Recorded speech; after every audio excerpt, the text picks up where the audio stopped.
झारखंड में एक बात तेज है, क्या कुर्मी समाज को आदिवासी एसटी का दर्जा मिलना चाहिए?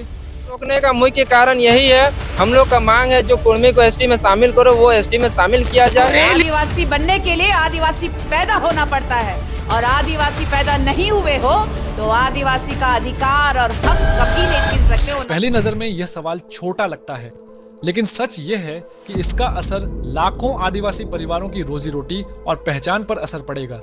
सोचिए, अगर कोई आपके ही घर आकर आपकी थाली से रोटी खा जाए तो क्या आप चुप रहेंगे? यही हालात झारखंड के आदिवासियों का है। कुर्मी समाज, जो मुख्य रूप से खेती किसानी से जुड़ा है, सालों से मांग कर रहे हैं कि उन्हें भी शेड्यूल्ड ट्राइब यानी एसटी में शामिल किया जाए।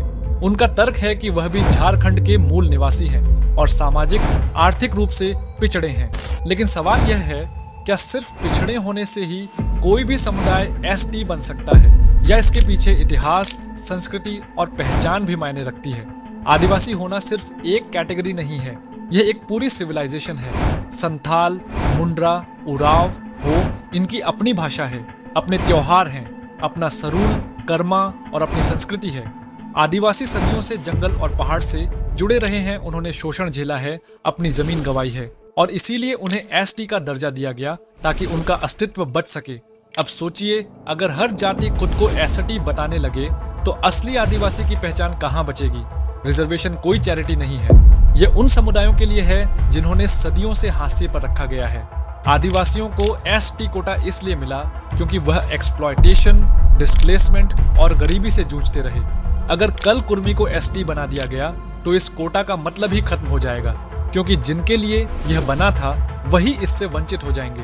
अगर कुर्मी को एसटी बना दिया जाए तो इसका इम्पैक्ट क्या होगा? चलिए समझते हैं। रिजर्वेशन का बंटवारा। एसटी कोटा 26% पहले से ही सीमित है। कुर्मी जुड़ेंगे तो कंपटीशन और बढ़ेगा। आदिवासी छात्र छात्राओं को नौकरी और स्कॉलरशिप से पीछे धकेल दिया जाएगा।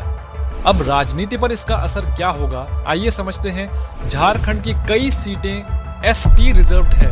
आज यह सीटें संथाल, मुंडा, उराव जैसे आदिवासियों की आवाज बनती है। अगर कुर्मी एसटी बने, वे भी यह चुनाव लड़ेंगे। आदिवासी लीडरशिप डाइल्यूट हो जाएगी और इसमें सांस्कृतिक पहचान का संकट कैसे होगा, आइए समझते हैं। आदिवासी सिर्फ संख्या नहीं, एक संस्कृति है। अगर कुर्मी एसटी बने तो कौन असली आदिवासी है, यह सवाल ही धुंधला पड़ जाएगा। भविष्य की पीढ़ियां अपनी पहचान खो देंगी। कुर्मी समाज पिछड़ा है, यह सच है, लेकिन उनके लिए सही रास्ता ओबीसी कोटा है। ओबीसी में उनके लिए पहले से ही आरक्षण है और सरकार चाहे तो डेवलपमेंट स्कीम्स और भी ला सकती है। लेकिन एसटी का हक मांगना वे वैसा ही है जैसे कोई दूसरे की थाली से खाना उठाकर ले जाए, और यह न्याय नहीं है। आज अगर कुर्मी एसटी बने तो आदिवासी समाज सबसे बड़ा नुकसान झेलेगा। उनकी नौकरियां, शिक्षा और राजनीतिक सब खतरे में आ जाएंगी। और अगर कुर्मी एसटी नहीं बने तो उनका आंदोलन जरूर चलेगा, लेकिन आदिवासी समाज का अस्तित्व बचा रहेगा। आदिवासी की पहचान और उनके अस्तित्व की लड़ाई है। कुर्मी समाज का संघर्ष अपनी जगह सही हो सकता है, लेकिन एसटी का दर्जा आदिवासी का हक है और इसे कोई बांट नहीं सकता। आपके हिसाब से क्या कुर्मी को एसटी में शामिल किया जाना चाहिए, या फिर आदिवासी सही कह रहे हैं कि यह उनके हक पर डाका है? नीचे अपनी राय जरूर लिखें। अगर आपको यह वीडियो अच्छी लगी हो तो चैनल को सब्सक्राइब करें। धन्यवाद।